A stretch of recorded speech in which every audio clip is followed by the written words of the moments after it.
today before we have our conversation tomorrow morning. I'd like to remind everybody that the conversation is at 11 tomorrow morning, and it will be in this room. So join us again. So our second speaker is Terry Deacon, a major influential figure in a variety of overlapping fields, including anthropology, neuroscience, philosophy, AI, cognitive science, and semiotics. This grouping of disciplines is rare, and I am delighted that he has agreed to join us today to engage the cultural humanities across the issue of intelligence. I want to note up front that there is this common focus on signs, as I said at the beginning, on language, and on how language and intelligence are entangled in everything we're doing during these 2 days. This has been the topic of Deacon's groundbreaking research for decades. His celebrated book, The Symbolic Species, The Co-Evolution of Language and the Brain, laid out a case for the strange singularity of human sign use and its emergence in neural history. Language lives in the brain like a parasite in a host, a symbiosis that he also details in Incomplete Nature, How Mind Emerged from Matter. As I think these titles and ideas make clear, Deacon also belongs, as I said about Catherine Hales in her introduction, to a kind of third wave of cybernetic thinking for me. But he has stood apart from the discourse of emergence in cybernetics by his insistence on signs. This must be one of the very few, very rare academic introductions in which someone's undergraduate thesis is mentioned. But I must, for Semiotics and Cybernetics, the relevance of C.S. Peirce from 1976 is, on my view, the finest and deepest reading of the semiotics of Peirce that is on offer. Google it, you will find the PDF and read it immediately. The relationship between metaphysics and semiotics has been a huge thorn in the side of theory for nearly a century and a half. Deacon works out Peirce's cryptic ideas of firstness, secondness, and thirdness to a perfect point, reconciling them with his ideas of Peirce's ideas of symbol, index, and icon. What this releases is a bedrock on which the edifice Deacon went on to build about human cognition and language could rest. Many problems of the sort that Ludwig Wittgenstein called mental cramps could be resolved if this piece of prose were more widely read. Let me highlight one more important contribution from Deacon, which actually Kate mentioned in her talk, which I think can also help to think about the contrasting conversation between these two thinkers.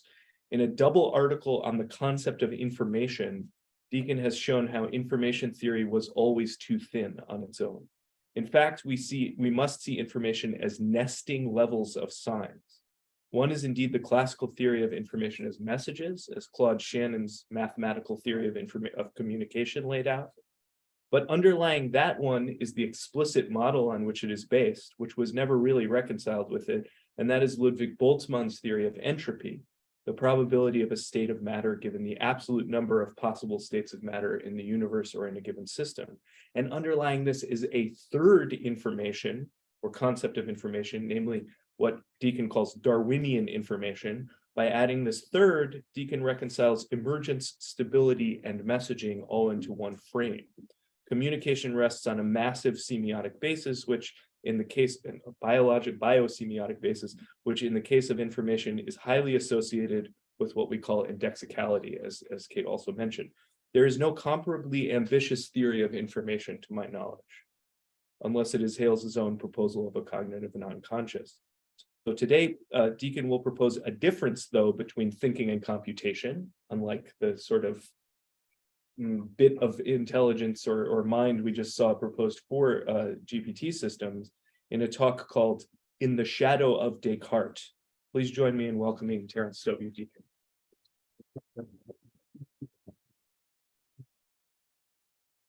Thank you. As you can see by the title, a major part of what I want to talk about is what we call grounding.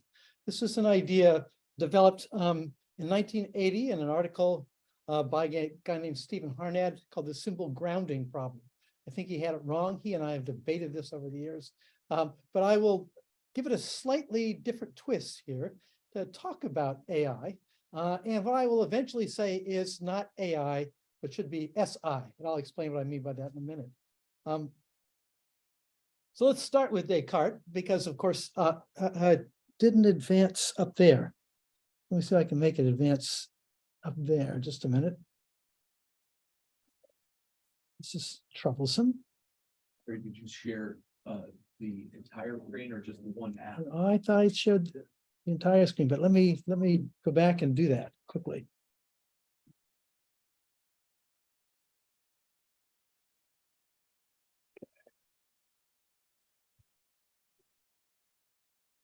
Share screen. I'll share this screen and then maybe it'll work. Let's see here. And yes, okay. So let me start with Descartes. And this is a quote from his essay on man. And Descartes, who sets us apart in one sense, I think created the monster we're dealing with currently. And I'll try to explain why as we move along. But here's the quote. Even though such machines, and he's again talking now about the very simplest animated devices of his time, clockworks we might think of. But I want you to think about it in modern terms as well. Even though such machines might do some things as well as we do them, or perhaps better, they would inevitably fail in others, which would reveal they were acting not through understanding, but from the disposition of their organs. Now, I'm going to unpack a little bit the idea of disposition of their organs, because of what he's talking about. Of course, in organs here are just parts like gears and pulleys. The dispositions of the gears and pulleys. I think we can trade this with the dispositions of the switches that are built into microcircuits, however you want to think about it. That's what's going on here. What I want to say is also, I want to bring a parallel perspective that comes from, of course, around roughly the same time, a little bit later, from Leibniz, where he looks at the world. He says, well, you can think of the world maybe as a collection of what he called windowless monads. That is, that every moment, every instance of the world is, in a sense, independent of every other instance. It's just that they all have a sort of pre-established harmony. They're all working together. They don't communicate. So there's no real causality in the sense that we think about it today in this view. It's a world in which there's complete disconnection in some respects, but things look the same because they're running in parallel. And I want to make the claim that that's, I think, the problem we're dealing with now. We're confused because they look like they're so good. They look so parallel, and yet they're completely disconnected. My argument is it's the logic of computation, and that, in fact, we are so convinced by Descartes that we are lost in the computational story. See if I can make this advance. There we go. So this is what I want to talk about today. I'm not going to get to all of it. Maybe we can jump back and through some of it tomorrow. But each of these will be a title I start with. I'm going to move down through mostly the stuff on language and GPT and large language models and so on as we move along. But let me just start with a real simple story. What is computing? Notice I say not artificial intelligence. I think we've made an error long ago by calling it artificial intelligence. It suggests that it's a kind of intelligence. What I'm going to say is that no, it's not. It's a simulation of intelligence. It's a simulation of intelligence like we can simulate the movement of the planets in our computers. We can simulate the way waterfalls work. We can simulate the way fires burn. It's not artificial fire. It's not artificial planets. It's simulated. That's what we're dealing with. So what's the Turing story? What is it that Turing tells us? He says that any machine, and I mean your automobile engine, is a computer. Any machine is a computer. What makes it a computer is not the machine. This is the important point. What makes it a machine is that we can assign a value, symbolic value perhaps, to each position of the parts in that machine. So that when the machine turns around and goes through some other process, we have now shifted a bunch of symbols around. We've transformed one organization of symbols into another organization of symbols. That's what a machine is. That's what computing is. It's just that we can now construct the machine so that the way the parts move with respect to each other are analogous to, or maybe identical to the way we can move symbols around in an inference, for example. The inference is not done in the machine. The inference is a mapping that we've done. Computing is in us, it's not in it. The Turing test, then, is not a test of whether the machine is becoming more intelligent. It's a gullibility test for you and I. And that's because we're dealing with, in the question about GPT, we're dealing with a question of aboutness. Are these words, phrases, texts about anything? What is aboutness? Well, information, the full sense of the word, and we just heard a little bit about sort of how I think about information. I think there's at least 3 distinct ways we use it, and we get confused all the time. It's distinguished from other physical or statistical properties by virtue of providing reference, that is aboutness. It's linked to something else, and about providing relevance or normativity or functional value, use value. But these are properties that are not intrinsic to any physical system, any more than computation is intrinsic to a machine. Computation, this is again an error that we make. Computation is not in the machine, it's not what the machine does. The machine is just doing its physical process, even if it's not an indeterminate machine, even if it's a statistical machine. It's still a machine, it's not computing. We've made the mistake of conflating these 2 ideas. And what I want to do today is to take them apart in the concept of what I've been calling grounding. That is how something else is linked to something that it's not. Something that's completely absent. Every word I'm saying right now is linked to something that is not here and now in this room. In fact, it's linked to something that's also not going on in my mind. It's not the movement of neurons and the ions moving through my nervous system, nor in yours. What it's about is not here in some sense. And yet it's what's organized everything I'm doing right now. What's not in this room has organized the words I'm saying. The question is, how does that happen? How could it come about? So what information is about is precisely something that's not present in the conveying medium. In this case, not computing, but sounds I'm producing. But if aboutness always needs to be assigned extrinsically, that's what I'm just saying about computing and machines. If it's extrinsic to the computation, it must also not be a computable property. If it's something that has to be outside, it's not part of computation. Computation is this interesting conflation we've made between the 2. So let's go to ChatGPT and many of the others.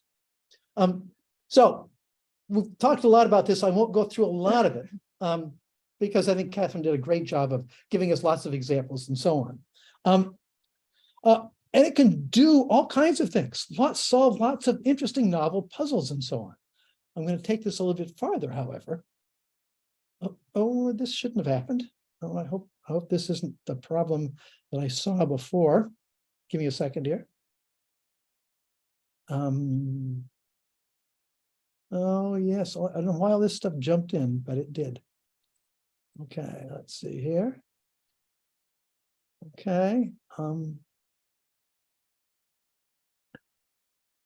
Start with Williams syndrome. It seems for whatever reason, it's losing things as I speak here.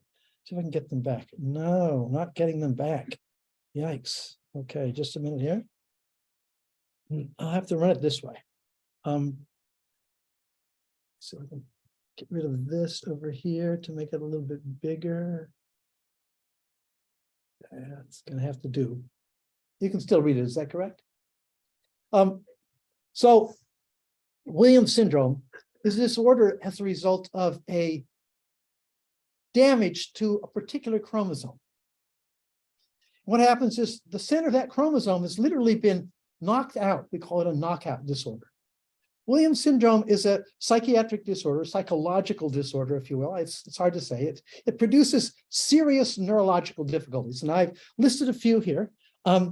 It produces a pretty intact person in terms of speaking. They tend to be a little hypersocial, very outgoing. They have some interesting physical appearances having to do with some of the other genes that are damaged in this process. We don't fully understand how this happens. These are people who can communicate with you and I pretty appropriately. So let me just move down to the next one. I'm going to have to do this by hand. I'm sorry to do it this way. This is a quotation from a Williams syndrome patient. This is an 18-year-old, so it's not a child, not a little child. And this person was asked to describe an elephant. Here's the description. And what an elephant is, it is one of the animals. And what the elephant does, it lives in the jungle. It can also live in the zoo. And what it has long gray ears, fan ears, ears that can blow in the wind.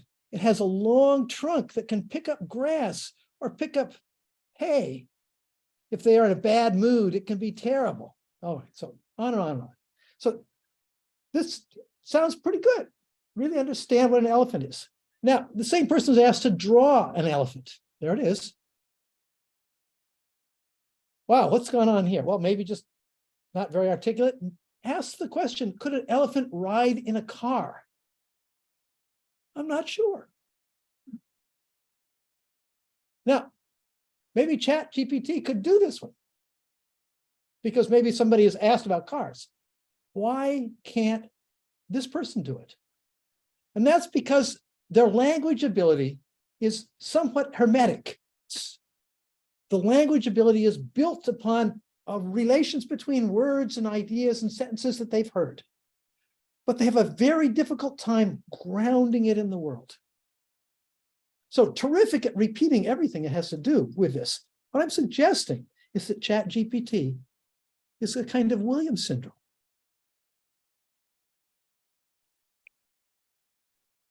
Now, here's another problem. Something new has just happened in the last couple of years. GPT has now been used to do a lot of other things besides language. We've just been talking about language. Maybe that's great. The same program is now being used to generate the folding of proteins, knowing the amino acid sequences. Now, not being scientists, maybe this is not a big deal to most of you, but what we do know is that a protein is made up of 20 different amino acids in different orders along a string. And that order partially determines how it will tend to fold up in the cell to be a complicated three-dimensional structure. One of the great mysteries in biology has been we didn't understand how this happened.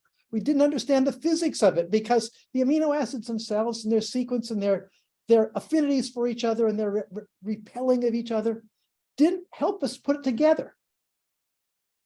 However, we knew some proteins and their structure, and we knew some sequences.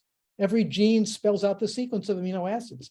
It turns out that people have used GPT and sequences of amino acids randomly generated and asked the question, how will it fold?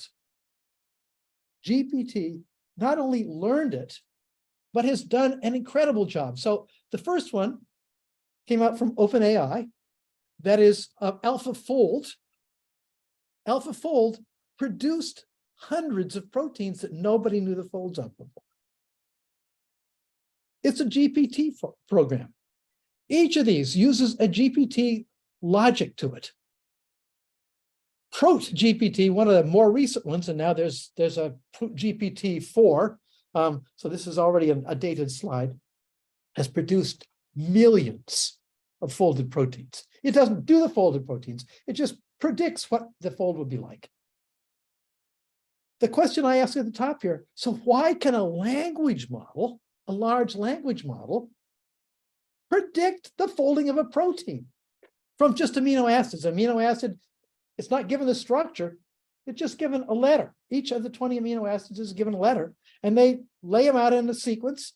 And then they ask the question, well, let's train the system on amino acids and known proteins, as many as we know. And in fact, it's growing and growing because you can use the protein sequences produced by previous versions as new data. And so it grows and grows and grows. This system is incredible. There is no longer a mystery. The power of this system has made it so that now all kinds of new drug development is possible because we know how proteins fold and how they will interact with each other. But again, the question is not about proteins here. My question is there something in common with language and the folding of proteins in 3 dimensions? And the answer is no, there's something different here. That we look at one and we think that's what it does. It does language. No, it takes sequences, looking at the statistical relationships between those sequences, builds up a database with thousands and thousands of principal component dimensions, and makes predictions based upon that. And it turns out, as this bottom line says here, the performance improves as compute data and model size increases. This is also true of all of these large language models. The more data we throw into it, the better it does at predicting sentences or styles or types of arguments. So the question I want to pose for you, first of all, we're not looking at language here. We're looking at something else. Language is relevant to us because, we're language speakers, but if you're a biologist, this is what it's relevant to. But look at this one. A colleague of mine said, I've just found this generative model that if you tell it to do a piece of artwork on the basis of somebody's style, and you give it instructions, it will build this artwork for you. What was the artwork for? I'm just finishing a book now called Falling Up: The Evolution of Complexity. It's about evolution, complexity, and this falling up. Now, I won't go into all the details of the story, but it's basically about the argument I'm making that complexity in biology is not forced. In fact, that Darwinian selection is not the driver of complexity. It's actually the driver of simplicity. But all of that's irrelevant because he said, okay, I'm going to put that in and say, give me a picture of falling up the evolution of complexity in the style of Salvador Dali. Here we are. He generated dozens and dozens. These are just 2. I've got them in Picasso and Chagall and so on and so forth. I'll probably use one of them. In fact, if you use one, you have to cite the copyright. So you get my point. My point here is it's not obvious what it's doing. Because what I want to claim is it's hermetically sealed in some sense. Its whole, quote, Umwelt, and I heard you use the term Umwelt, as it's the world of its input, the world that it's relevant to, is just text if it's a large language program. It's just letters of amino acids if it's a protein folding program. It's only going to work if you have billions and billions of input pieces. The data has to be huge. And the analysis has to have thousands of dimensions of statistics. These are massive, massive statistical models that would be impossible for any of us to comprehend. Thousands of dimensions.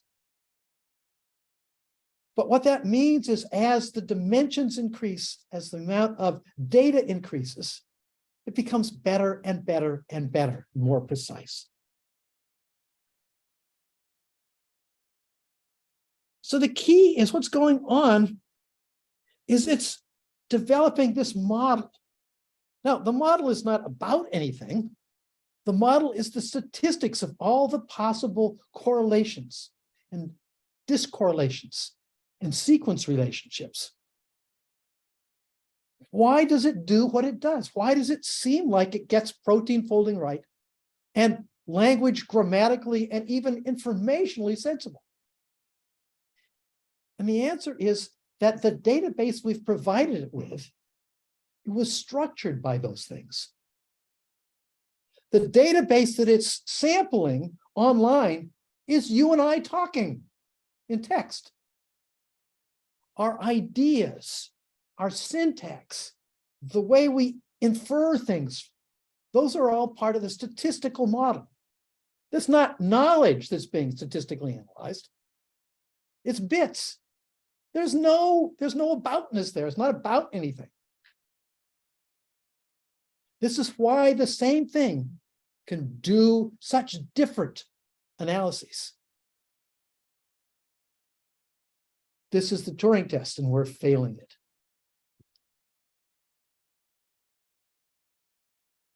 Move on here. So the question, I want to turn this around. I've just tried to say that this is fully ungrounded. There is no meaning, there is no reference. And yet, because the structures were created by those of us meaningfully communicating, trying to make useful texts that we've put online, that structure is hiding in the background, so to speak. That structure is there. It's structured how the text was laid out. The machine is capturing the structure, not the meaning, but the structure.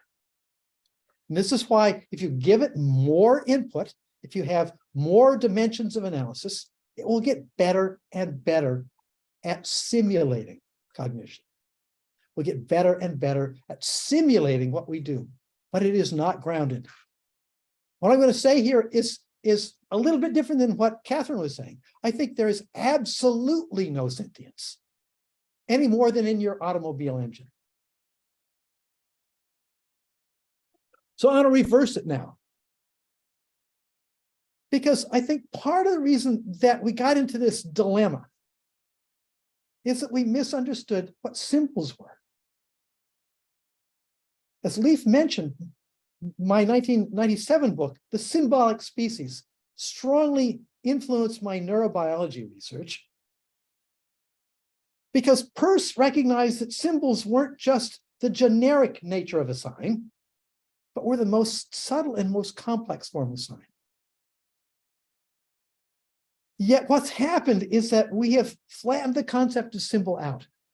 We treat symbolic reference as an unstructured mapping relationship, like Morse code. There's a word, it has a shape, sound, and it maps to something in the world. As a result, we normally talk about it, and I think it's a problematic way of doing it, as it's got a negative definition. Symbolic reference is arbitrary correlation. Now, the question is that true, or is there something deeper here that's being hidden? Notice that that's a negative definition. If I was to say, what's an icon, I would give it a positive definition. It has formal properties in common. Its structure has formal properties in common what it represents, whether it's a picture or something, for example. But this negative view, in which we've simply ignored things, because it leads to the assumption that the regularities of word-word relationships that we call grammar and syntax are likewise conventional in the same code-like sense, and in which the rules of language are extrinsically superimposed on word relationships that are not otherwise constrained. Because if it's just a code, there should be no constraints. This is an argument I had with years and years ago. I took a course from Noam Chomsky, whose name everybody knows, and we got into terrible arguments about this.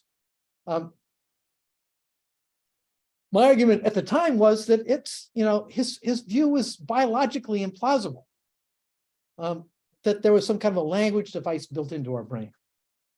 But I also disagreed with him about universals. I'll come back to this again. I do think there are universals in language. I think they're acquired neither by nature nor by nurture. So is there some source of universals that's neither nature nor nurture? I'll leave that as a mystery now. But if you think about language as being just arbitrary tokens that are organized by some pattern, grammar, and syntax, if they're just arbitrary tokens, the grammar and syntax must be just imposed on these arbitrary tokens. Notice that the grammar and syntax is about how words are related to each other. They're about the similarities and differences, about the adjacency and distances and dependencies and so on, irrespective of what they mean. So one of the things that we've done is that, and this has come not just from the computer world, but almost all of logical mathematics during the 20th century was built upon this conception that what we mean by symbol is an arbitrary token that can take any value. So in symbolic logic, we use letters like A and B and C, and then operators that, and, if, though, or, and so on. My point here is that that view is a Cartesian view. It's not surprising that he wrote something at one point in time called Cartesian linguistics.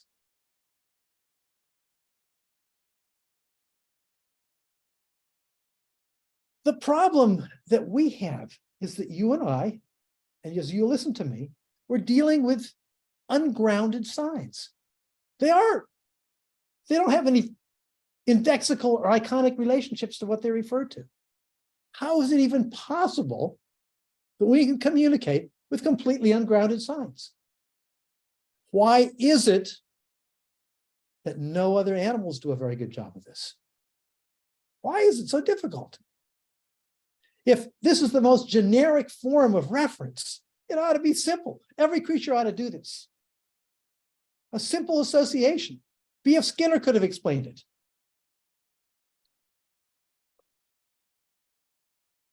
So the real paradox here is, how can we communicate with ungrounded sign vehicles without this loss of reference to the world? They're ungrounded.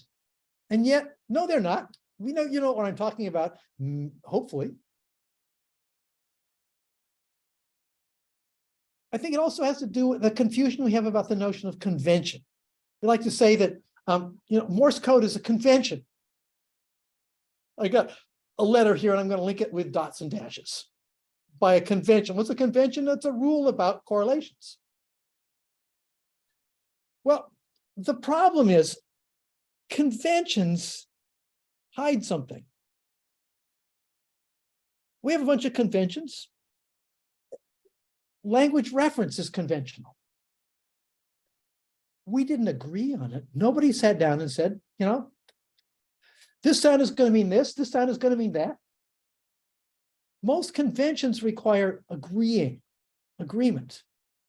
Well, it turns out that David Hume even dealt with this generations ago. And he has this wonderful and very simple model. He says, how can a convention be established in communicating it? Here's the problem. What this says is that if language is organized by convention, then a convention can't be used to construct it, because the convention then needs to be convened, and so on and so forth. It's a reductio argument, right? This is what was called the symbol grounding problem by Stephen Harnett. Stephen had some ideas about it, but it's bothered a lot of people. He was actually writing it about AI, not surprisingly. How does AI ground its symbols? And of course, for him, symbols was the generic, as it was for most of the 20th century, arbitrary sign vehicle. The key to this is that a convention is actually established by grounded signs. What are grounded signs? Catherine talked a little bit about these as well. Icons and indices. An icon is grounded because the sign vehicle itself carries some form that cues what it is about something else. Its aboutness is sort of, so to speak, carried with it. But an index, like pointing, is also grounded because it's physically correlated with something. In time, maybe it's just correlated in time, something, the explosion happened and it's associated with something happening somewhere else. That's an index that something happened. An index and an icon are not necessarily obviously interpreted. We don't necessarily know what it means. A picture might be difficult to figure out, but the sign vehicle itself carries a clue in it, an affordance, as the ecological psychologists call it. Something is affordant out there that makes it easier for us to do the interpretation. Signs. So when I look at the paintings on the cave walls in southern France, even though I know nothing about what they mean, I recognize that there's a bull, that there's a person. I recognize the iconism, even if I don't know how it's being used. Iconism carries its own grounding with it. And that means if you want to construct conventional relationships that are ungrounded, like words are, you have to start by building those conventions using iconic and indexical relationships. It's a logical necessity.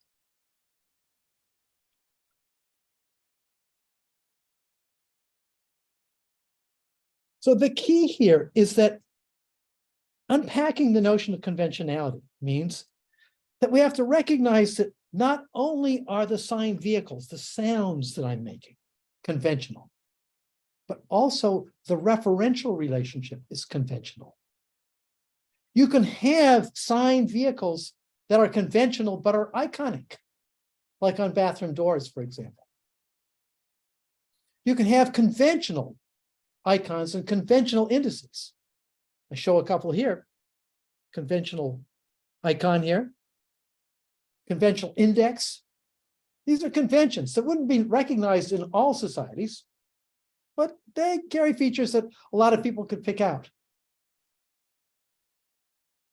The key to this is that when a child acquires language for the first time, it doesn't have any conventions. It's got to build those up. During the first year and a half of life, child is using iconic and indexical means to build up the conventionality of language. It's not that they have a language device built into their brain. They use tricks. And one of the ones that we humans have that no other species has is this one. And also, we follow each other's gaze. We look at where people are looking, where their heads are turning, where their eyes are moving. Joint attention is a big part of it.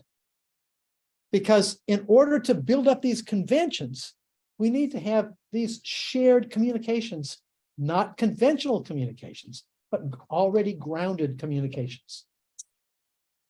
Hume's example is two rowers, each with an oar in a boat, who can't see each other or communicate to each other, but are in the middle of a lake. And the question is, can they ever get to the shore? How would they do it? Well, one of them pulls his oar this way and the other guy waits and then pulls his oar this way. And the boat is doing all this. But notice that the consequence of this indicates to each other that they're out of sync. Indicates that it's not going where I want it to go. It's not going where you want to go. Eventually, their own actions and consequences are indices that will allow them to build up an agreement without ever having to agree. It's because they've recognized the consequences of the indices and the likenesses, the iconicity of the results. Hume already realized that the reason that languages were never agreed upon was that they were built up from the consequences of iconic and indexical communications, as those of us in a strange culture begin to find out very quickly if we have no one help translate the language. We got to do a lot of pointing and showing and sharing. Children start out, build language quickly because they're very good at figuring these things out, as we are today as adults.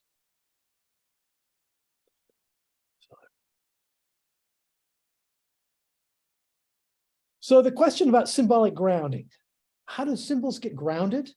They get grounded by iconic and indexical relations.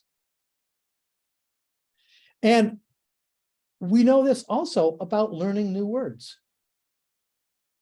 If to point to them, we have to say, no, not that, this. And those of us who are teachers know that when students have learned new words in their science courses, we ask them about them, and if they can just, quote, parrot them back, but can't use them in unusual contexts, they don't fully understand them. We think that's one of the ways that we can analyze these GPT systems. I'm suggesting to you that no, that's not true, because the GPT system has all those statistics to work on that we've created for it. We've created it because it's just looking at our conversations. It's capturing the statistics, the vast, deep statistics of our conversations. So the grounding in the case we have to do with language, and this is an argument I'm not going to carry out much further than this today, but is that in fact what we call grammar and syntax is also iconic and indexical. We know that words have likenesses to each other. Not synonyms, but maybe they're feminine, maybe they're neuter, maybe they're active, maybe they're inactive. But they also have adjacency relationships. So that in some languages that are highly condensed, we sometimes call them,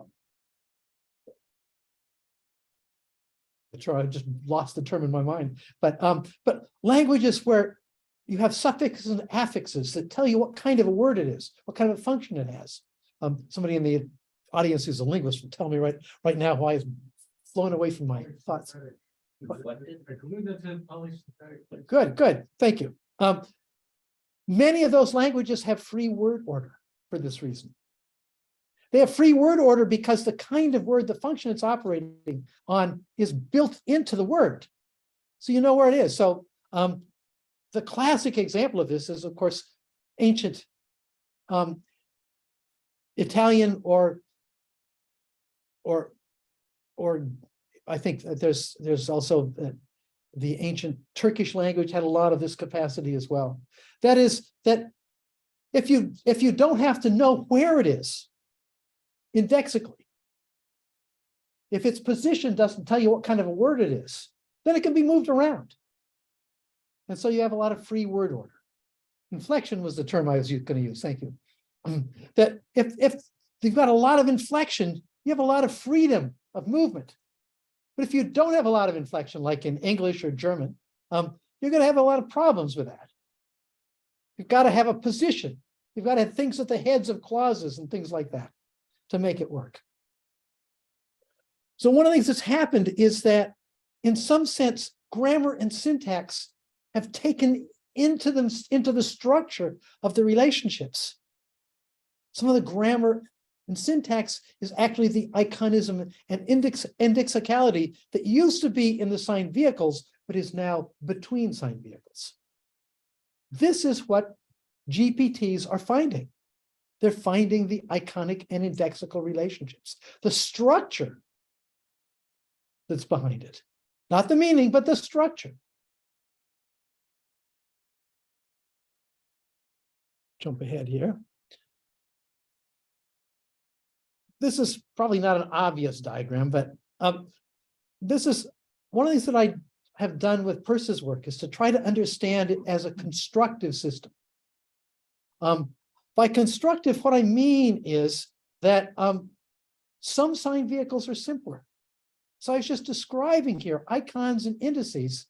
You get a lot of help interpreting them, because the signed vehicle is carrying its reference with it in some ways, if we only know how to find it.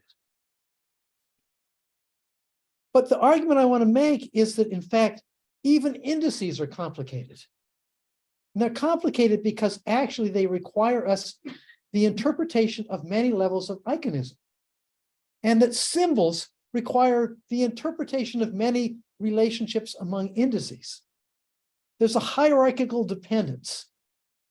This is something that was hidden in Peirce's work. He was in very few places explicit about it. But of course, he called icons firstness, indices secondness, and symbols thirdness. And there's a reason for this. Because they each depend on each other, like nested like Russian dolls in some sense. So let me give you just a trivial sense about it. I've written a number of cognitive science papers about this, but this is a kind of a simple diagram that I think captures it. Imagine that you are from a place in the world where there's no airplanes and no helicopters, and therefore no airports. You're dropped in the middle of an airport and looking out a window, and you see this object stretched out like it is, oriented in a particular direction. How do you interpret it? What do you see? Well, it's like other things you've seen. So there's memories that it can bring to mind. There's a resonance with other things like it. Oh, the blowing of leaves off a tree, or my hair, or a flag, or clothes on a clothesline. But notice that there's also an iconism hidden in all of those memories. All those things brought up. And that is, they all also share one other thing in common: wind. What that means is, in order to see this as an index indicating the strength and direction of the wind, even this person who had never come in contact with this could guess it. And he's done so by building up a set of icons initially, likenesses, then recognizing the likenesses between all the indices, all the icons. So it's an iconism of icons. And that allows him to look out the window and recognize that that shape indicates something that's invisible. An index is something that he can't see or feel, but now knows that it's probably there. This is the kind of story I want to tell, that we have to build these things up. It's not obvious, but if we've got features in the sign vehicles that help us, it's easy to do. Notice that none of this is available to a machine.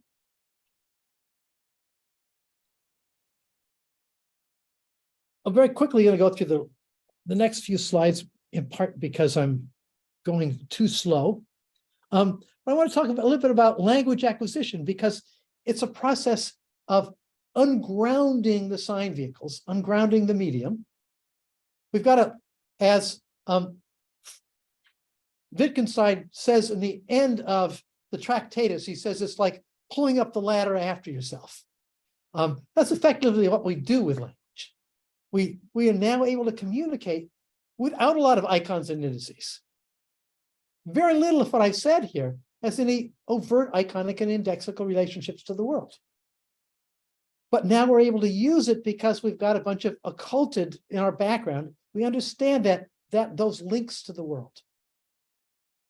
What I want to say is that this is what these computing systems lack. It doesn't mean it can't be built. I'll come back to this at the end. But what it says is that what children have to do is they have to sort of use this and to sort of go through this process. Here, I'll just do it really quickly to sort of, the obvious thing. I just want to do it, it's a kind of an obvious picture here. But what happens is that the child hears the same sound. They hear boy, boy, boy, again and again, the same sound. They're iconic of each other. But each time it's being indexed to something slightly different. Boy, boy, boy. The challenge is, okay, what's common in all of these that is being indexed by these icons? What's the hidden icon here? Or the hidden icon here? Or the hidden icon here? What's happened is that Peirce's concept, he calls it abduction. I won't go into the details of it, but it's basically pursuing this iconic issue. Can we find the hidden iconism? Remember, that's what was going on with the windsock story, discovering the hidden iconism. What children have to do is exactly this to acquire language. The result is that they have to take those relationships and recognize that those relationships are in the structure of an utterance. Once I understand the mapping relationship, I can now use the relationship between these things and to make them part of the iconic and indexical pieces of a sentence. One of the things that people seldom note from Peirce is that he said, you know what? A mathematical equation is an icon. Now, you look at it, you say, no, these are a bunch of symbols. Peirce says, no. Once you've interpreted the symbols, the structure of that equation is iconic of something. Those of you who've studied algebra and geometry recognize that the structure of an equation carries the syntax. It's about the structure of a curve, for example. It's iconic, the relation, but it's an obscured iconism. You have to understand, you have to interpret all the symbols to recognize that the sequence has iconic structure with its reference. Peirce also says that a sentence is iconic of what it represents in the same sense that an equation is, but much more obscured. Let me say something about a similar process, how the alphabet came about.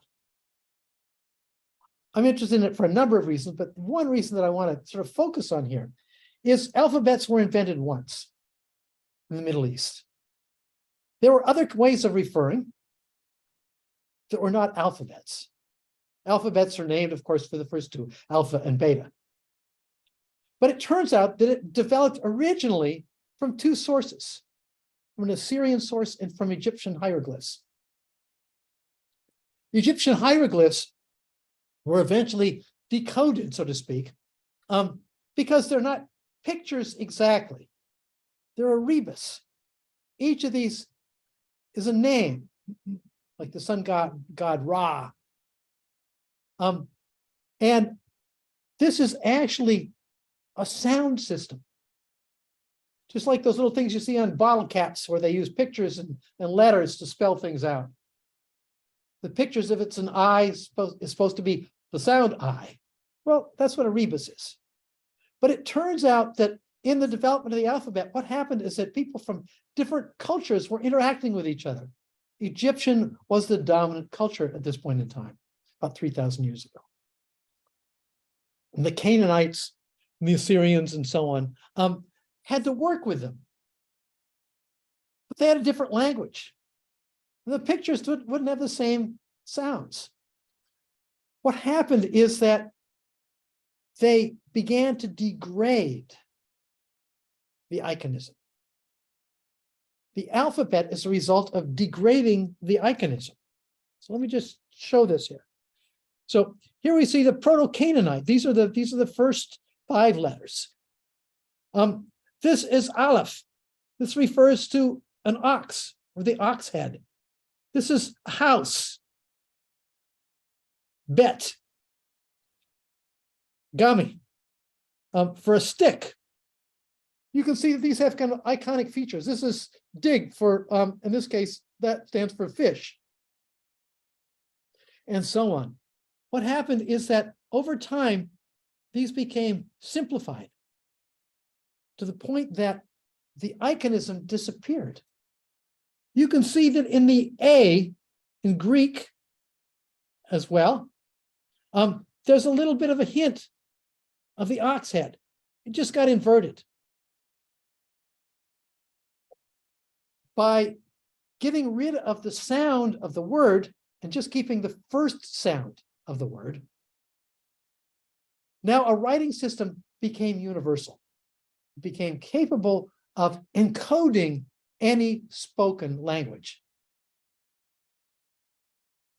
How did it work?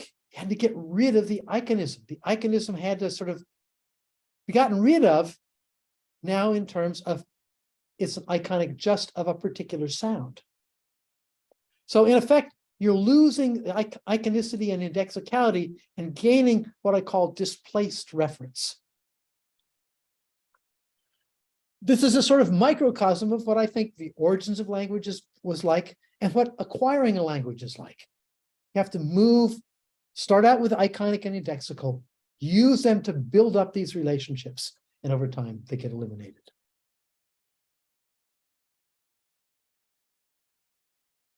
So in fact, over the years, after having knocked down, drag out arguments with Noam Chomsky, I came back about a decade ago to realize that, oh yeah, there are lots of universals in language. There are lots of universals, and I mean universal, and yet I still agree that they couldn't be in the brain. But they were neither the result of neurological biases, nor the result of some unique cultural process. I think they're the result of something that's neither nature nor nurture. We discovered them. What do I mean by that? Think about the example of mathematics.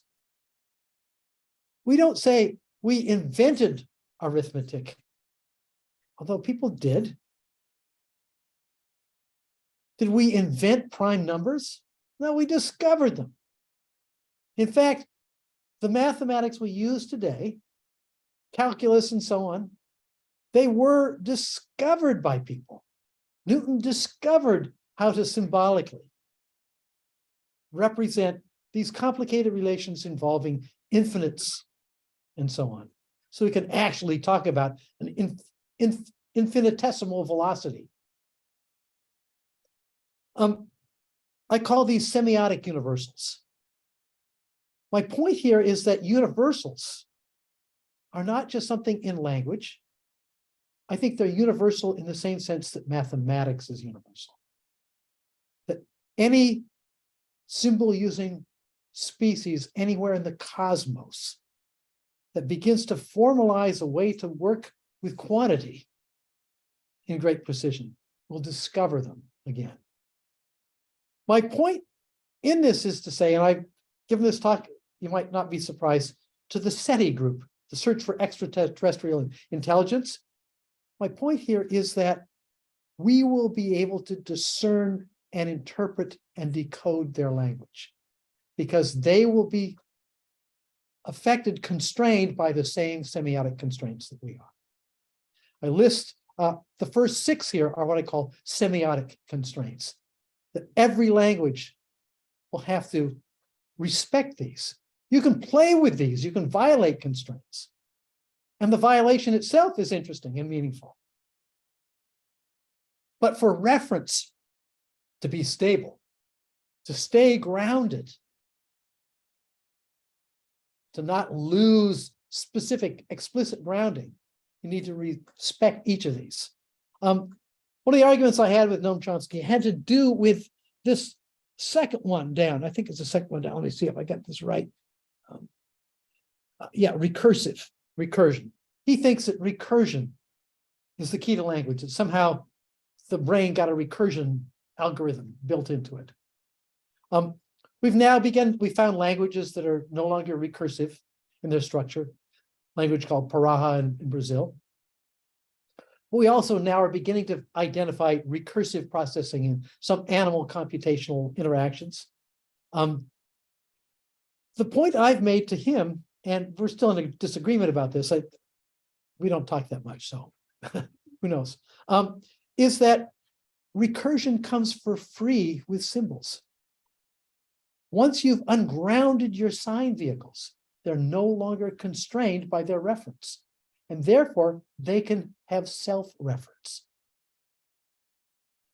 What we found in mathematics is that once you allow self-reference, or you can take an equation and map it to a number, Kurt Gödel showed that once you have that kind of capacity to have recursive reference, he showed that, in fact, mathematics can't be both consistent and complete.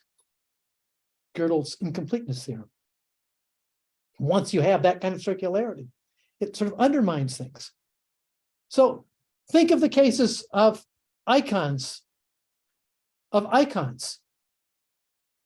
of my favorite examples is this Dutch cook who's holding this carton of Dutch, I think it was Dutch baking soda, in which her holding the baking soda can is on the cover. Imagine that somewhere on her baking soda can is her holding the cover. You'll notice that icons of icons tend to disappear very quickly. It's like standing between two mirrors. They go off to infinity, become smaller and smaller and smaller and smaller. The problem with recursion in iconicity is that it's carrying its reference with it. And that constrains how you can combine it. And the same thing is in terms of pointing. In fact, my wife was sitting there. When we moved, first of all, I think it was the first couple of months to San Francisco area, we wanted to find the San Francisco Zoo. And there was a sign with an arrow on it. It said, zoo, this way. We followed it. And I came to another sign, zoo, this way. And drove a little bit farther. And then there was another one that said, zoo, this way. And finally, we came to another sign that went, zoo, this way. We'd gone around the block following these zoo signs. Self-reference is a problem if the reference is somehow carried by the sign vehicle. But if it's not in a sign vehicle, if the reference has been displaced and supported by all this infrastructure of iconic and indexical stuff that's now been internalized, then you can have self-reference. Let me just, already gone way beyond where I wanted to go, so I'm going to have to zoom ahead here. Let's go right to here. So I want to talk about GPT and positive. This is a study done at UC Berkeley by some colleagues of mine. Here's a reference if you want it, but there's a better reference. I don't have it down here. Look for online at some point the brain's dictionary. I'm trying to think how it's listed, but anyway, this is from an fMRI study. fMRI is a technique. You all probably are familiar with MRI. You lay down in this big donut-like machine. It makes lots of noise and takes a cross-section picture of you that can be reconstructed. Well, it turns out that, of course, fMRI, which uses that same process, but uses oxygen carried by blood to different parts of the brain to build an image of what you might call neurological activity, indirectly measured by oxygen metabolism in different parts of the brain. What they did in this remarkable set of experiments is to put people in the scanner for about an hour and had them listen to a story being told. And as the story was being told, they were sampling throughout. And then at the end, they used a complicated system. I won't go into the details, but basically a principal components kind of analysis, the kind of thing that GPTs actually do to figure out what parts of the brain were active when a particular word was being used. Those of us in the neurosciences had grown up, so to speak, with the idea that there were a couple of areas in the brain named after their original discoverers, Carl Wernicke and Paul Broca, Broca's and Wernicke's area, that we thought are in the left hemisphere and the temporal lobes and the lower frontal lobes that did language. And if they're damaged in one of us, we have some either language problem, either a problem of producing speech and understanding grammar or understanding the meaning of words. I won't go into the details of those. What they found, surprisingly, is the entire cerebral cortex involving motor areas, tactile areas, auditory areas, and so on, are involved in word meaning analysis. I won't show these pictures, but they've actually, the reason to go online is that it's a movie. They carry you in and they show all of these things and how they change. And they show that it's not radically different in two different people. They did originally 3 different individuals and analyze it. What's going on here is that, first of all of these areas in the brain, in our ancestors, even in our close cousins, the chimpanzees, bonobos, and gorillas, these are areas doing sensory motor processes. And in fact, all of these areas, the back part of the brain back here, this is a visual area. This is a motor area, this strip right here, this strip right here. It's tactile area, here's auditory responses. If you were to look at close up, you can see that there's words tiling this brain.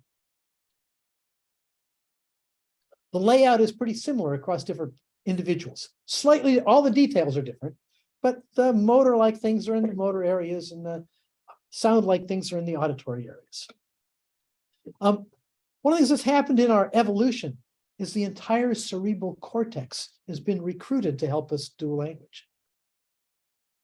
What's gone on here is also something a little bit like ChatGPT. What's happened is that it's distributed all of these words with respect to the sensory, motor, tactile, emotional areas that are relevant. They help bring this information to bear. But the key is that we're not aware of it because it's now so automatic, so quick, so easy. It's all sort of built in. The ability we have to know this stuff has to do with the fact that they were all built up in this iconic and indexical knowledge from sensory motor experience. But now here's the interesting thing. If this information can be obtained from an individual,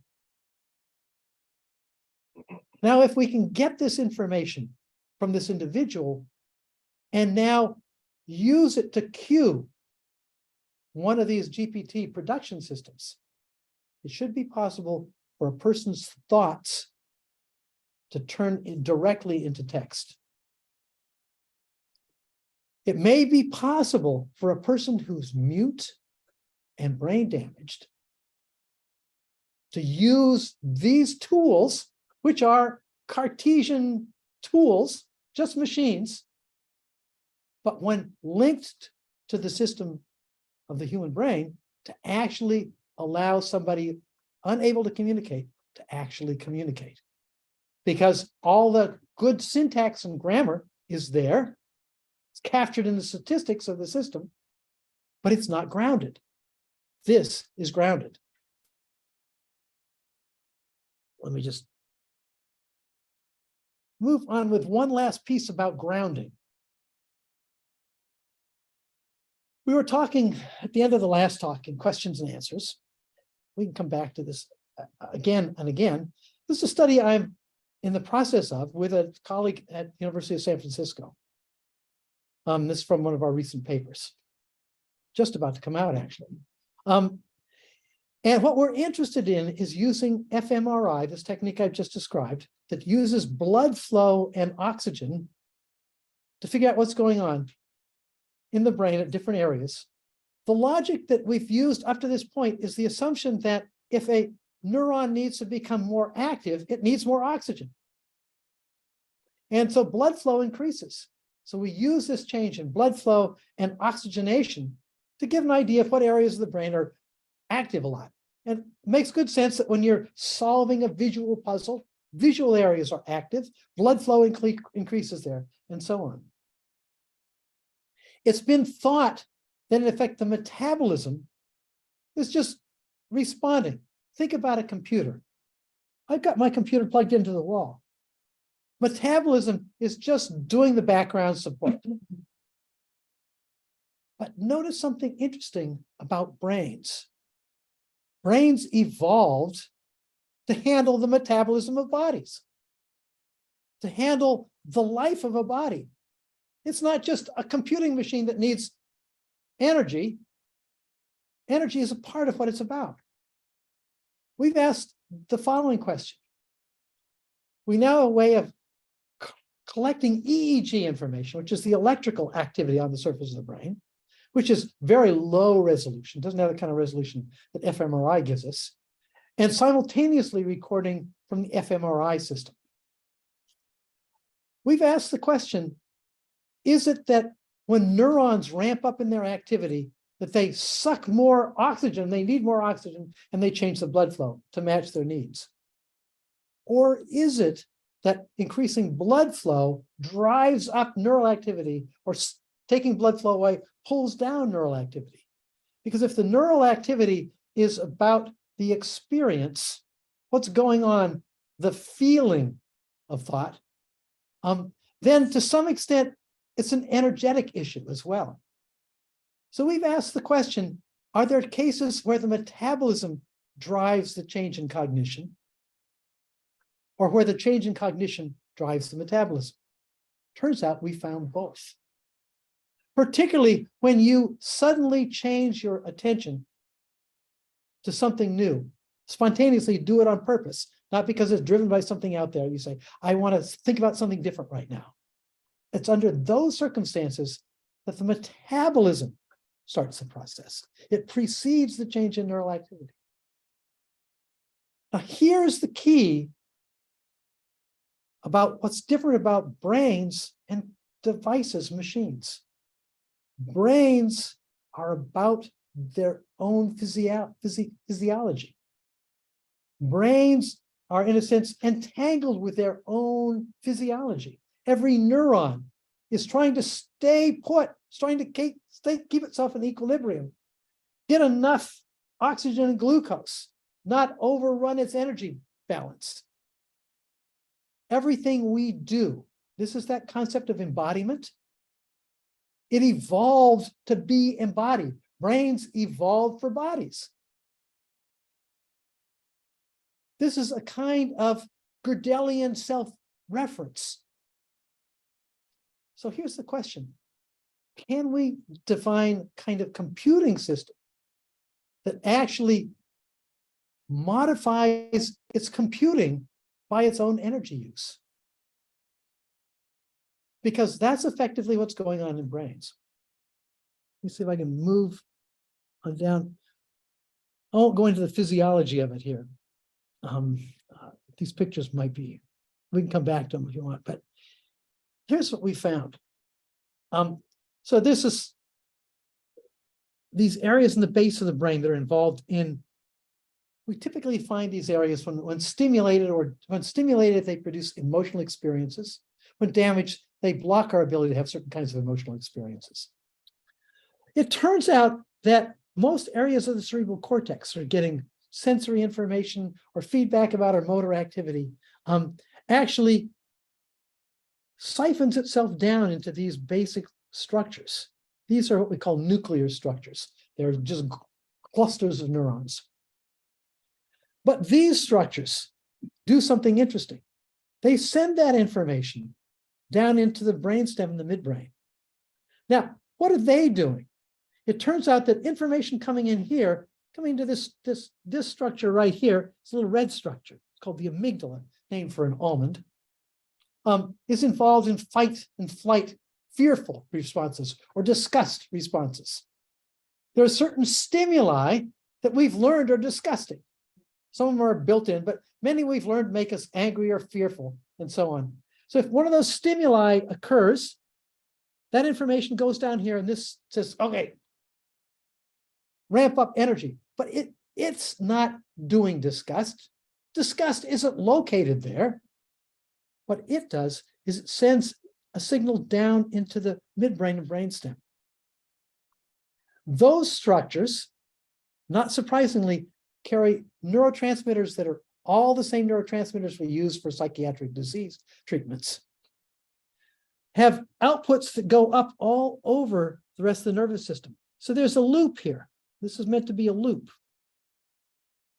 It's a self-referential loop.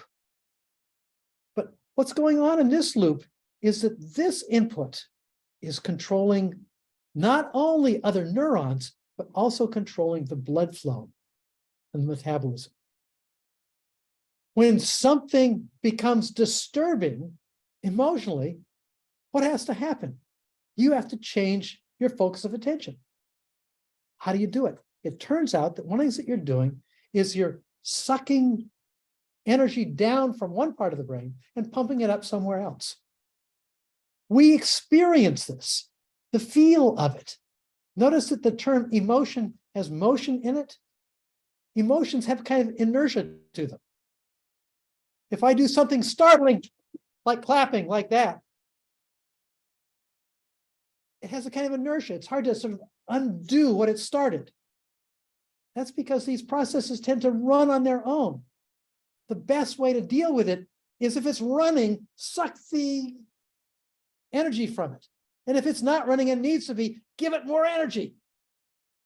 It turns out that the feel, you asked the question about, I feel, therefore I'm real. The feel of cognition, the feel of awareness, the what it's like question, I think has to do with this entanglement between what we call the cognition, trivially call it the computation, I call it the semiotics, and the entanglement with its own sign vehicle.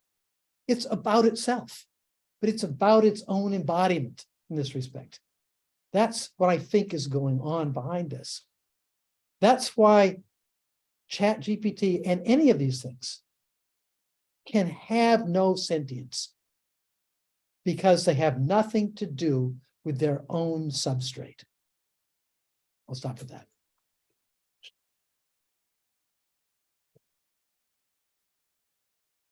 Thank you so much, Tara. That was incredible. Let's shift over to a Q&A. Is that, Why yeah? don't we get rid of this And, off the screen and then We'll try to, we've gone I've probably taken yeah. too long, haven't I? Always a do. little longer than, but it's not, no, there's not a problem. But we'll run at least, I mean, if people need to leave, they need to leave, but we'll give a little bit of time, Good. because we definitely need some We discussion. got tomorrow too. We've got tomorrow too, but let's have a little bit of discussion now. I'm gonna use the moderator's prerogative on this one right away, because I just feel, I mean, the end of what you just said there strikes me as maybe a 21st century version of the original neural net idea. Like the original neural net idea has something deeply in common, like the McCullough and Pitts idea.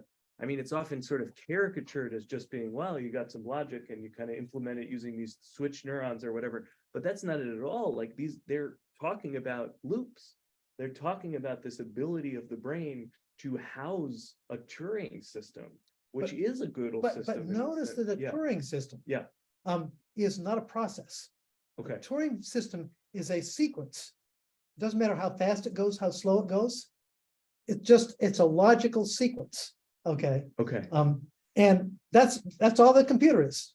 It's all this stuff is all done that, right? Yeah. But notice that means that it's not entangled with its own hardware. So I talk about two kinds of loops. Doug Hofstadter uses the term strange loop to talk about this, where something feeds back to its own self, and sort of feedback and amplification systems, of course, produces all the effects we see. Gödel uses a feedback argument. So the Gödelian proof is in which it's about provability, and you can create a mathematical equation that can be represented as a number called a Gödel number that can then be inserted back in that equation.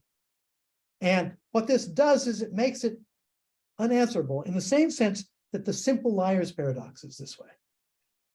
The liar's paradox, this is a lie statement, you can't stop interpreting it except to say that it's uninterpretable. It's not uninterpretable. It's just that every time you do, you've undone the last interpretation you've done. We find the same thing in mathematics with what we call imaginary numbers, the square root of -1. The square root of -1, if it's I times I, is equal to -1. but that means to do the mathematics, -1, since it's I times I, could be I is equal to -1 over I. Well, gosh, now I can insert, since I is equal to -1 over I can now insert -1 over I down there. But notice there's always an I at the bottom. It's you can't stop interpreting. The problem with paradox is that your sign vehicle, your medium, because interpretation is involved. You can't get out of interpretation. You can't stop interpreting. What I want to say about life, about sentience, is it's based upon that at base. But now it's not just self-reference, but it's reference to its own ontology, so to speak. I like to say it's the epistemology of its own ontology. It's a loop, a strange loop of ontology. Maybe And the ontology is the groundedness through the it's grounded. all of the It's grounded. semiotics So that you yeah, just that's right. present. That's right. Okay, so that was my prerogative. Okay, this is now let's open up the floor. Yes, Alejandro. Thank you so much for the talk. Thank you, Lee, for moderating. Thank you for your talk as well. If we are thinking incorrectly about what GPT and natural language processing does as far as like its computing structure and not meaning, which I'm so far fully with you on that as far as like recurrent neural networks go. What does it mean what does it mean for users? I want to emphasize users here as opposed to like the developers, the CEO of OpenAI, and even like users as opposed to like academics thinking critically about NLPs in general. What does it mean for users to read signs whose signification is just remapped weights, math based on statistics and sequences, and not the actual conventional meanings that users are attributing to these marks that are provided in the output? Like, what are the consequences of this error? For example, Pierre and I were speaking just outside of how recently a user killed themselves over falling in love with their GPT-powered virtual girlfriend. And how might we as academics kind of rectify, or how are we positioned to rectify it, especially if like the actual signification is hidden from us? Well, so first of all, I think that I showed this picture of possible covers of my book. I thought they were great. I want to use one. Salvador Dali's helping me out here. I think it's amazing. So I do think it's a source of creativity. I'm not saying that it's creative in the same sense, but it certainly helps my creativity. I couldn't have come up with those things because it's leveraging this huge amount of information that's now distributed out here. There's no way I could myself have siphoned that up together. Now, the difference here is, of course, that there's no one there, that it's just a statistical model. But that doesn't mean that just a statistical model is not useful and informative. That's why using it to predict protein folding is such a powerful tool. We still don't know how it does it, how proteins fold. We don't know all the rules, so to speak, how proteins fold. But now we can use the prediction of millions of folded proteins to now go back and say, okay, here's my hypothesis about the rule that caused this one to fold. It now helps me test those hypotheses. So I think there's a logical similarity, even with the artistic side of it, even with the linguistic side of it. I think it's a tool that aids our own creativity. And I think that's where it will be used. And of course, it will be used in other nasty ways as well. Impersonating people, tricking people, all the things that they do. Yes. The things that I was talking was very incredible. I think you kind of charted a course for like what we can do to fill the gaps. What currently exists and what needs to exist to sort of get to what the brain can do. And, I think there is some kind of things that are near term sort of possible, right? Like GPT-4 has a much longer kind of like memory window where you can like put in much context And recently they've added plugins which let you call into like memory storage that can store image data as you wish. So there's sort of some progress in getting away from just being this like frozen ice block that happens to think, right? But we're kind of getting to the same problems that we have with like the labels. We mix together data and neurons, computation data are all kind of mixed together, and it's very opaque. There's been some progress in trying to figure out what these neurons with these layers are actually doing. The best progress has been with this image-based neural. Right. Recognizers. Yeah, but we can identify like this particular thing is recognizing edges, this particular thing is recognizing wheels, and so on. And I think that there's some hope that we can possibly do this for these bigger LLM models that are coming out right now. And maybe that's going to look very similar to fMRIs. We were kind of scanning this big set of numbers to figure out what's going on. And as for being on its own substrate, like we have programmable computers, they're called FPGAs. So you can change all the neurons as you're on them. And if your AI model is running on one FPGA, you can instruct another one to upload to that one, do this now, and they kind of swap back and forth. And now we have this sort of model that controls itself. And Don't jump too fast to that, because what's happened is, of course, it's now just a much larger computer made of two that are communicated by a small data bus. But it's basically one larger computer. So the key is that it has a lot what you just described, and we do have these there's recursion possible in programming systems now. That some of these are quite good at sort of generating high-level code, and I think that's one of the other major uses that these are being used for now already. That's a Gödelian-like problem. It's still in the domain. It's still doing statistics of statistics. It's not about its own substrate.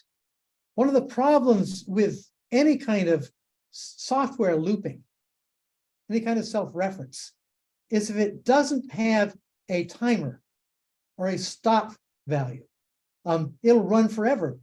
That is, it's like the liar's paradox. You can't stop interpreting. So all good programming languages have finite recursion. You've got to have finite recursion or you're in trouble. It will never stop. It'll never move beyond that. So that's a Gödelian problem. But notice that it's not yet about its own physiology. Let me just tell you a story. There's a place down south of the Bay Area called the Almaden, which is the IBM Research Center down there up in the mountain. It's a beautiful place. And they have these big supercomputers, and they're struggling with how to get supercomputers to be efficient and so on. The supercomputers are housed in these big giant refrigerators because they've got thousands and thousands of CPUs, and they heat up. And so you got to keep the system cool, because if they get hot, they get noisy and everything goes wrong. I made the simple suggestion, based on this logic, that if you want to do good parallel processing in these systems, what you want is to not have anything get too hot.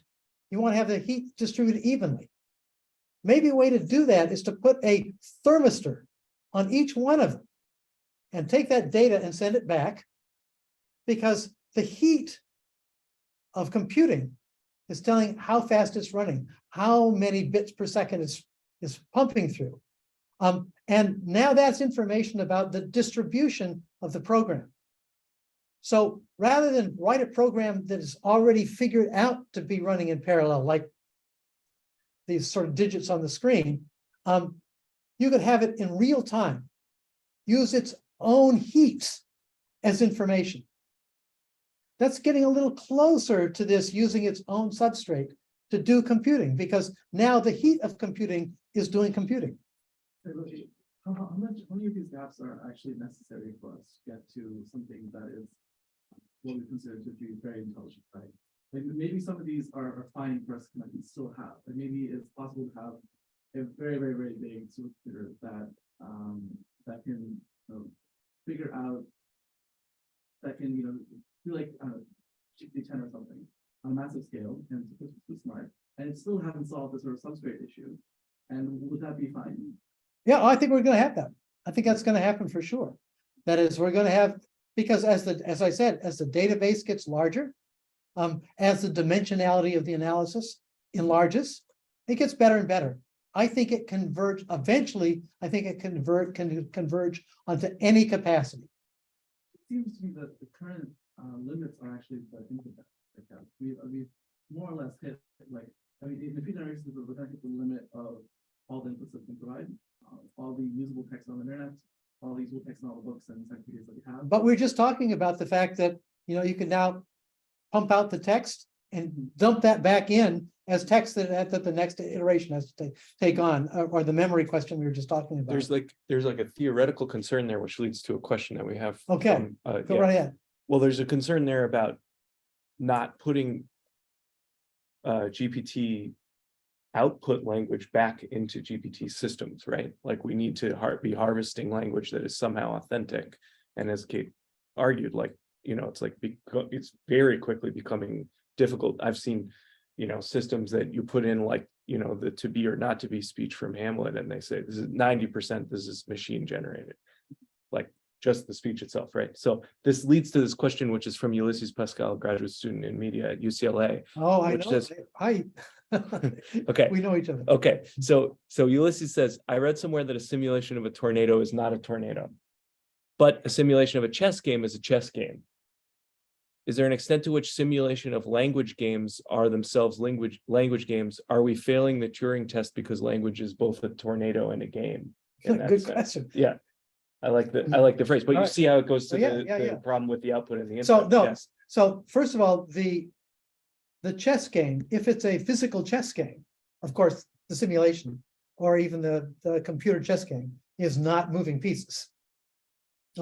It's also the chess game itself is computational. So the chess game is more like a computer than like a tornado.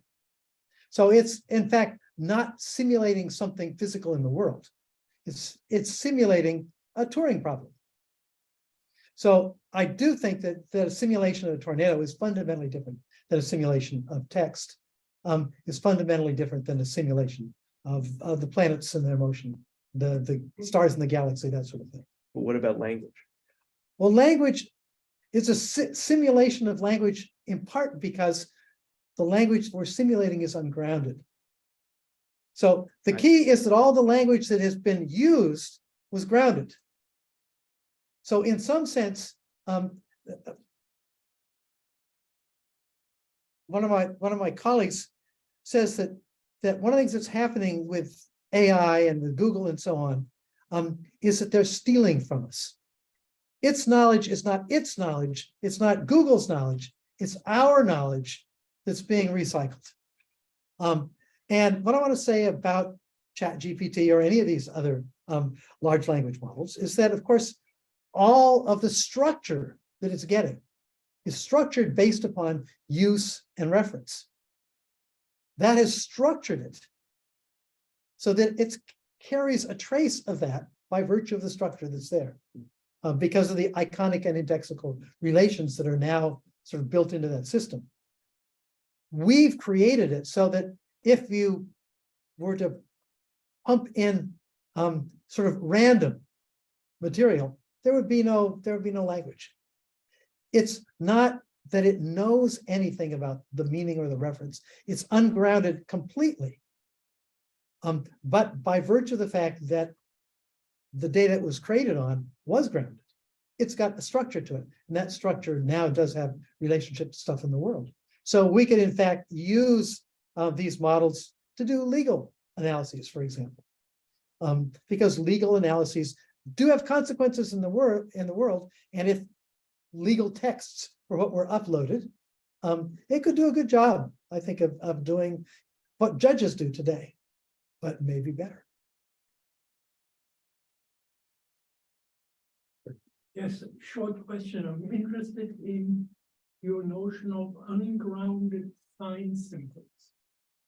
My question would be, the ancient Greek Pharmakon or the German gift, GIFT, such an ungrounded sign symbol?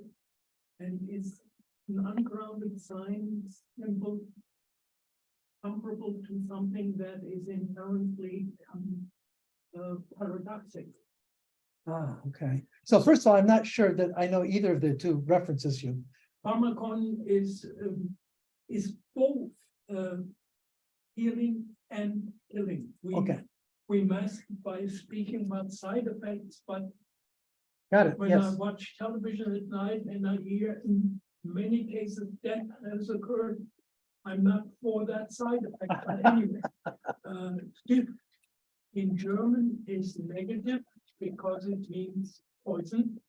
Yeah. In English, it's positive, GIFT, because it's something that is given to you. Yeah, right. So I'm interested in the notion of ungrounded, because you then followed it up by saying that icon is grounded.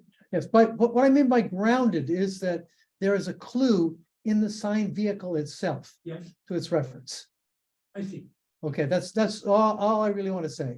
And that is so that in the term sign, there is nothing to help you with that. And that's what I mean by ungrounded. So it's a fairly simple sense of what I mean by ungrounded. Yes. The key I'm after, and this is why I like to be very distinct about the words sign, icon, index, and symbol. Sign is the generic of the vehicle itself. Okay, Whereas icon is a particular kind of sign. This is the Persian semiotic perspective that I'm using here. But so the idea here is that we use the word symbol to talk about ungrounded signs. The problem is that during the 20th century, the term symbol became simplified to just any token that is arbitrarily associated. And so we now have lost, we use the word symbol ambiguously. It can refer to the most complex form of sign, or no, the simplest form. There's just a correlation. Or it's a symbol like a religious symbol or something like that, where there's a lot of density. You need to know something about the culture to really understand it. We use symbol in both senses. And it's one of the real problems with language is that, we take on words and we give them these values and they can get in our way. Okay, so thank you. yes. I think we're gonna have to call it because we're a little bit over time now, but thank you so much again, Terry, and we're gonna pick this up at 11 tomorrow. Same place, same bat place, same bat time. All right. Also on Zoom.